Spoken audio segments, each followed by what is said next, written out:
Hello, welcome to week 9 in our course, The Theology and Ethics of Dietrich Bonhoeffer. During this week, we're dealing with two texts, Heritage and Decay, and God's Love and the Disintegration of the World. Both texts are quite different in their topics, even in their tone, but they have a common thread running through them, and it is Bonhoeffer's analysis and thought on the cultural, political, and religious problems or crises of his day, which stems from a state of what he calls a disunity with God and Christ. Overall, I believe that in these two pieces, Bonhoeffer launches a critique of anthropocentrism and the humanist ideology that has dominated the West and that in its own development is giving rise now to a totalitarian ideology, to Nazism and fascism and so on.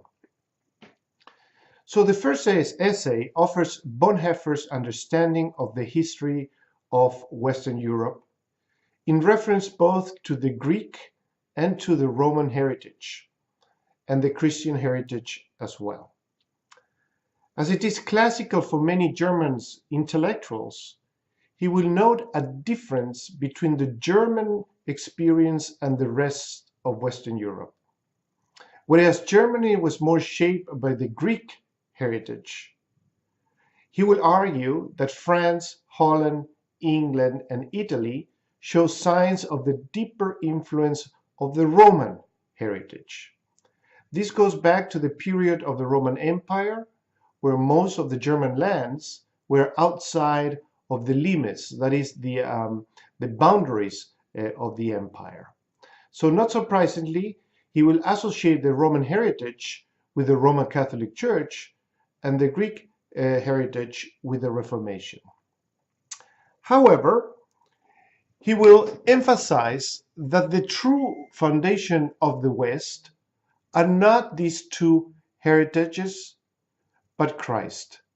It is Christ and his message that gave Europe its, we can say, distinctiveness. And Roman and Greek cultural achievements shall we rather be seen as vehicles or carriers of that message. Claiming Christ and Christianity as the foundation of the West would raise many eyebrows in today's Europe, especially in the context of the European Union, where its constitution precisely avoids any reference to Christianity as forming this distinctive identity of Europe. There has been a big debate leading to the formation of an acceptance and referendum and adoption of the European Constitution some years ago. What is more intriguing in this piece is his analysis of the breakdown of Christendom and the rise of secularization, enlightenment, and modernity, which eventually leads to an expression that he will use very often, godlessness, nihilism, and with the political expressions, totalitarianism, and of course, Nazism. The latter will never be mentioned by name. Please remember the censorship of the time. Bonhoeffer had to be careful as he was writing these pieces that we're reading. So his historical account should not be read, in my judgment, as a linear account of history, but rather as a dialectical one, not unlike as the dialectics of the Enlightenment, of the Frankfurt School, with Horkheimer and Adorno, where they studied, this development in the West, the Enlightenment, technology, creating no more freedom, we could say, but more domination. So a similar tone is present here. So, for example, Bonhoeffer will note that one progressive advance carried within itself the seeds for its own crisis. And the Reformation was not an exception to this development, no? Creating, being, the pinnacle of a movement of freedom, liberation, emancipation, so on, and at the same time unleashing new forces that will be, in some aspects, detrimental, right, to peoples, nations, and above all, freedom. So reason, human rights, technology, capitalism, nationalism, science are treated by Bonhoeffer as positive advancements, but at the same time as carrying, a sort of an autonomous dynamic that may result in the very undoing of humanity. So there's a problem here in the midst of all these developments of modernity, secularization, enlightenment, and so on, and is precisely the human being. No? And this is what he was to concentrate on. What's going on at the level of our humanity? We have all these opportunities available to us, and yet we create new mechanisms of oppression and misery. So instead of growing into freedom, we could say, we're led into more or to a deeper servitude. So feel free here to make comparisons, analogies, parallelisms with our present reality today. There are two things I would like you to pay special attention to. One is his analysis of the American distinctiveness as compared to Europe. He will mention the influence, for example, of Calvinism and the dissenters. That explains why in America the church saw itself as establishing the political and social agenda that government should implement, which in Bonhoeffer's view leads to the complete secularization of the church. He had a very critical approach to some aspects of the American evangelical church, Protestant church. So here we can see the Lutheran Bonhoeffer criticizing the Calvinistic, but also the millennialist enthusiasm, among the dissenters and the awakening movements, what we call more the evangelical streams in American Protestantism. And I will ask you if you see any parallel, again, with today's, for example, evangelical agenda in relation to the Trump administration. The other aspect I want you to focus on is, what do you think Bonhoeffer has in mind when he speaks in page 131 and following about the hope and need for a restraining power?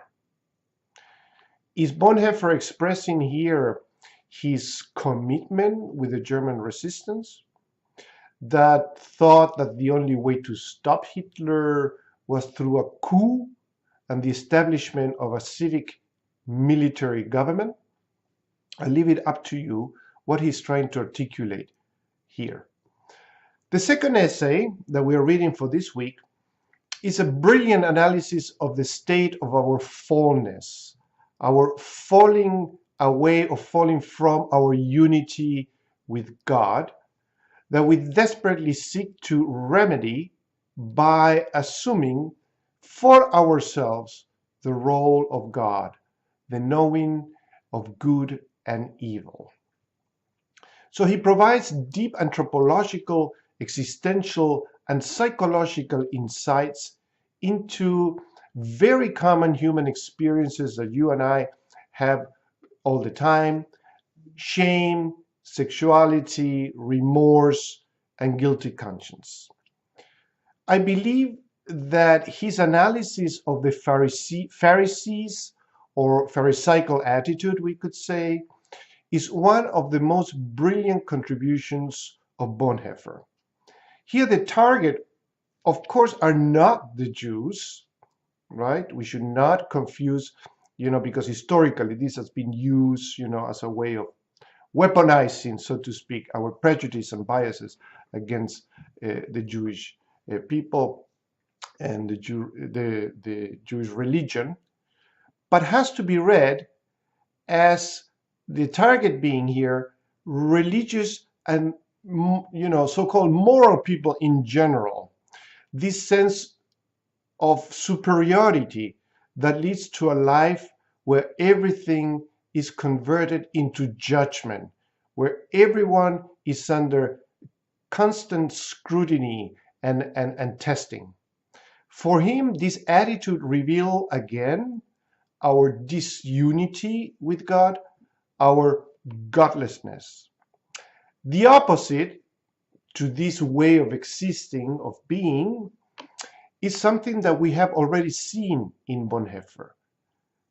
You remember when he speaks about the conformation, Gleichgestaltung, and here he introduces a new category, metamorphosis, the transformation of our egos by the true form of the human being, which is Christ. A Christ that always sought to think and act out of not himself, but out of God's will, and not either from a set of axiomatic moral and religious principles, but again, by the guidance of God's will. And to be conformed to Christ means for Bonhoeffer, and remember here what I said many times, pay attention to his, what I call his Christ mysticism, is to be in Christ. So to be conformed to Christ means to be in Christ.